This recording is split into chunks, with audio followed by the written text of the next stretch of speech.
नमस्कार केमन आছেন সবাই फैमिली एडवेंचरे आज আমি একটা নতুন রেসিপি নিয়ে হাজির হয়েছি। রেসিপির নামটা আমি লাস্টে বলবো, তার আগে বলে দিই যেটা করেছি। টোটালি পালং শাকের রেসিপি। পালং শাকটাকে প্রথমে হালকা একটু গরম করে নিয়ে উবলে নিয়েছি, মানে জাস্ট হালকা একটু নরম হয়েছে, দেন নামিয়ে নিয়েছি। ওটাকে আমি ছেঁকে নিয়েছি, দেখুন জলে ভালো করে। তারপর যেটা আমি করেছি, এতে চাইলে আপনারা ঠান্ডা জলে একটু ভিজিয়েও রাখতে পারেন, আমি ঠান্ডা জলে দিয়ে রাখিনি। এইভাবে করলে কি হবে, কালারটা ঠিকঠাক সেরকমই থাকবে। তো এরপর যেটা করব, আমি একটা মিক্সার গ্রাইন্ডারের বাটি নিয়ে নেব। তারপর এর মধ্যে আমি দিয়ে দেব ওই পালং শাক সিদ্ধ করাটা। এখানে একটু বলে রাখি, আমি বললাম যে আমি ঠান্ডা করিনি, তার জন্য একটু বেশ গরম আছে। তো গরম অবস্থায় দেবেন না, মিক্সি থেকে বেরিয়ে যেতে পারে জিনিসটা। তো এটা একটু ঠান্ডা করে নিয়েই করে নেবেন, কেমন? আমি ঠান্ডা করেই নিয়েছিলাম। তারপরে কয়েকটা টুকরো আমি আদার কুচি দিয়েছি, কাঁচা লঙ্কা দিয়েছি। কাঁচা লঙ্কাটা পরিমাণ মতন দেবেন, আর চাইলে এখানে নুন অ্যাড করতে পারেন আপনারা। দিয়ে এরকম একটা স্মুথ পেস্ট বানিয়ে নিতে হবে। আমিও পেস্ট একটা বানিয়ে নিয়েছি।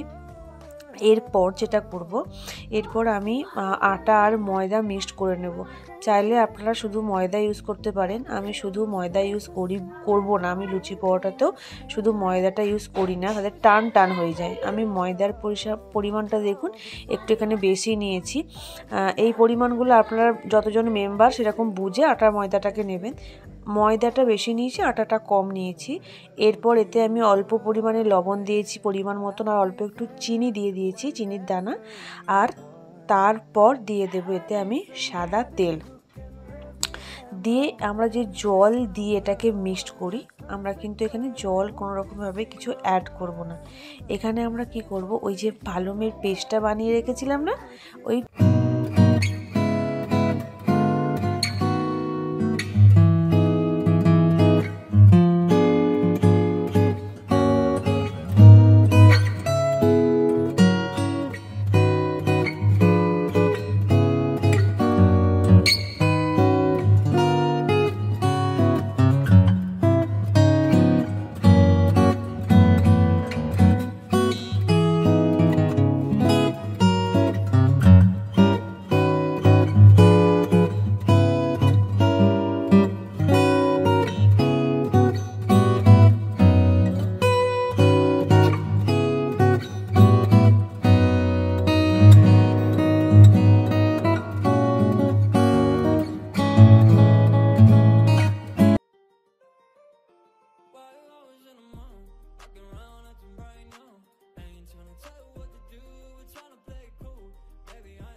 এইভাবে ওটাকে মেখে 30 মিনিট মতন একটা ডো বানিয়ে আমরা রেখে দেবো। নর্মালভাবেই রাখবো।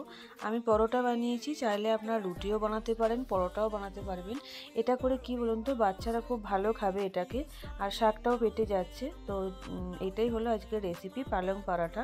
যদি ভালো লাগে তাহলে একটা কমেন্ট করবেন, দিয়ে জানাবেন কেমন লাগলো। লাইক দিতে ভুলবেন না, আর ফ্যামিলি অ্যাডভেঞ্চারের সাথে থাকবেন। সবাই ভালো থাকবেন, সুস্থ থাকবেন। দেখা হচ্ছে পরের একটা